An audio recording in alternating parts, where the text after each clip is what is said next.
Bonjour à tous et bienvenue dans cette vidéo sur le mouvement d'un système dans laquelle je vais présenter le principe fondamental de la dynamique. L'étude mécanique d'un système consiste à déterminer soit la résultante des forces extérieures, donc somme des forces extérieures, à partir du bilan des forces extérieures sur le système, ou alors à déterminer le vecteur variation de vitesse ΔV au cours du mouvement. La connaissance donc d'une de ces deux informations va nous permettre de savoir si nous sommes dans le cas soit du principe d'inertie, soit du principe fondamental de la dynamique. Pour illustrer ce que je viens de dire, donc je vais étudier le mouvement d'une balle de tennis lancée dans l'air, donc dans le référentiel terrestre avec donc un repère O et J et une base de temps. Et je vais donc représenter pour toutes les positions donc le vecteur position OM. À partir donc de ce vecteur position, je vais pouvoir maintenant représenter le vecteur vitesse pour chaque position. À partir du vecteur vitesse, je vais maintenant pouvoir représenter le vecteur variation de vitesse.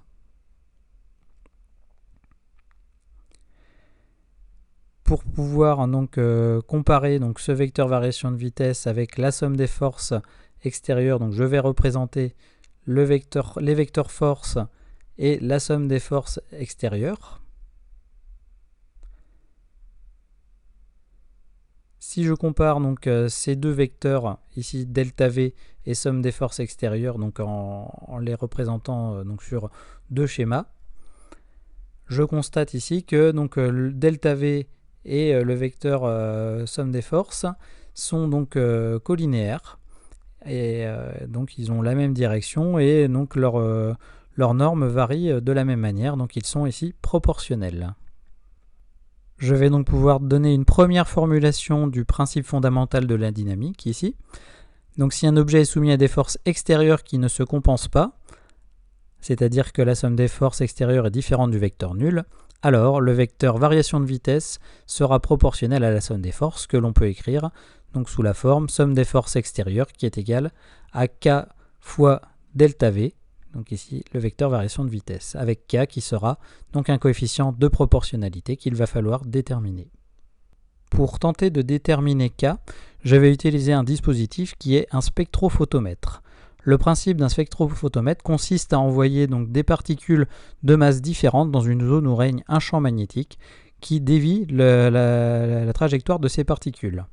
Donc cela consiste à envoyer tout d'abord un faisceau de particules homocinétiques, c'est-à-dire des particules qui ont toutes la même vitesse, dans une zone dans laquelle règne un champ magnétique, et donc les particules sont déviées et envoyées ensuite sur un écran, la position sur l'écran permettant donc de savoir quel type de particule est apparu, notamment si elles sont plus ou moins massiques.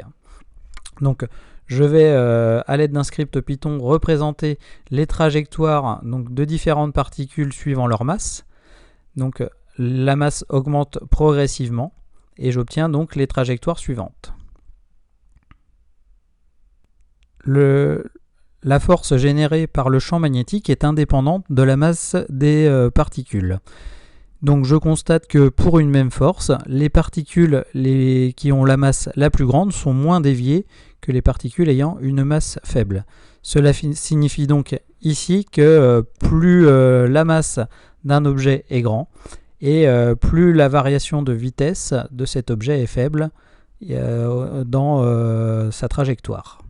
Cela signifie donc ici que l'effet de la masse est le suivant. Donc pour une force identique, si la masse augmente, alors la norme de la variation du vecteur variation de vitesse diminue. Ce qui veut dire ici que K est proportionnel à petit m la masse. Donc je peux dire que K est égal à m fois K', qui est une nouvelle constante à déterminer. Pour pouvoir déterminer K', je vais réaliser une opération qui s'appelle analyse dimensionnelle, qui consiste donc à raisonner sur les unités des différentes grandeurs qui interviennent. Je sais d'après précédemment que la somme des forces est égale à K fois la variation de vitesse. Donc si je connais l'expression de la force, l'unité de la force et de la variation de vitesse et de petit m maintenant ici, je vais pouvoir déterminer l'unité de K'. Donc, la force s'exprime en kg mètre seconde moins 2, c'est-à-dire c'est une unité de masse fois une unité de longueur fois une unité de temps exposant moins 2. La variation de vitesse revient en fait à une soustraction de vitesse, donc c'est la même unité qu'une vitesse, donc c'est en mètres seconde moins 1, c'est-à-dire une unité de longueur fois une unité de seconde, une unité de temps exposant moins 1. La masse donc, est une unité de masse directement, et donc maintenant pour pouvoir trouver l'unité de K', je sais que la somme des forces est égale à m fois K' fois delta V, donc la somme des forces a pour unité masse longueur temps moins 2, qui est égale à l'unité de K' fois masse fois longueur temps moins 1, masse pour petit m, et longueur temps moins 1 pour delta V. Je peux donc simplifier ma relation, je vois que j'ai la masse de chaque côté, la longueur de chaque côté, j'ai temps moins 2 et temps moins 1. En simplifiant, j'obtiens donc K' qui est égal à un temps moins 1, ça veut dire que K' ici s'exprime en seconde moins 1, ce qui va correspondre ici à 1 sur delta t par rapport à mon problème. Donc je peux dire que K est égal à m sur delta t.